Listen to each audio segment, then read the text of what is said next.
আসসালামু আলাইকুম ভিউয়ার্স, আজকে আপনাদেরকে দেখাবো কিভাবে থ্রি ফেজ লাইন দিয়ে রুমের কাজগুলো করা হয়েছে। তো আপনাদেরকে আজকে একটু ধারণা দেব কিভাবে আসলে কাজটা করবেন। তো এটা আমার একটি কাজ।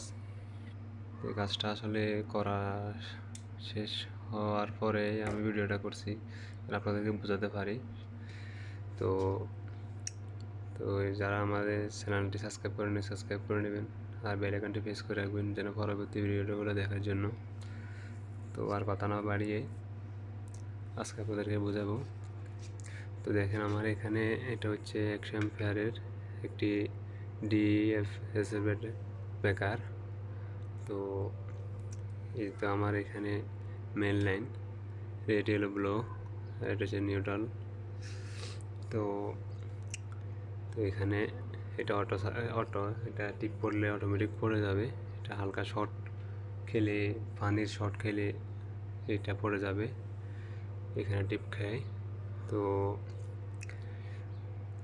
তো পরে দেখেন এখানে ভিতরে নিউট্রাল, এটা হচ্ছে আর্থিং বাসবার, এখানে আর্থিং করা আছে। এই আর্থিংটা আবার এখানে আসে, এই বোর্ডটা যেন শর্ট না হয়ে যায় এই বোর্ডটার জন্য এখানে একটা দেখেন এখানে কাটানো, এর ভিতরে স্ক্রু দিয়ে আটকানো দিয়েছে, তাহলে এটা যেন বডি শর্ট না হয়। আর এটা হচ্ছে নিউট্রাল বাসবার। তো নিউট্রালটা আমার এখান দিয়ে এসে এখানে নিউট্রালে অ্যাড হয়ে গেছে, ওই দেখেন এখান দিয়ে এসে এখানে। আর এটা তো সরাসরি বোরিং করা হয়েছে, বোরিং থেকে এখানে আসে। তো দেখেন এখানে হচ্ছে তিনটা রেড ইয়েলো ব্লু।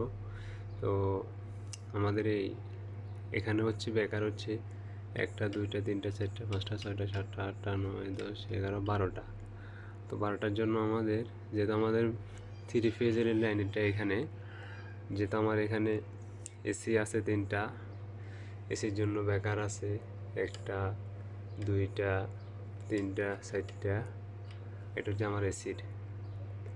তো আর এখানে যে 20 15 এগুলো দেখতেছেন, এগুলো হচ্ছে আপনার এই ফ্রিজের বা পাওয়ার সকেটের, বা আর 10গুলো হচ্ছে রুম বাই রুমের।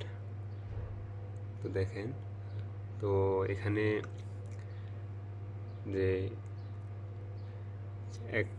একটা রেটটা দিয়ে মনে করেন না 4টা বেকার ইউজ করি বা 4টা, আর একটা হলুদ কালার যে তারটা দেখছেন ওই তারটা দিয়ে আপনাদেরকে এই 4টা ব্যবহার করি। বা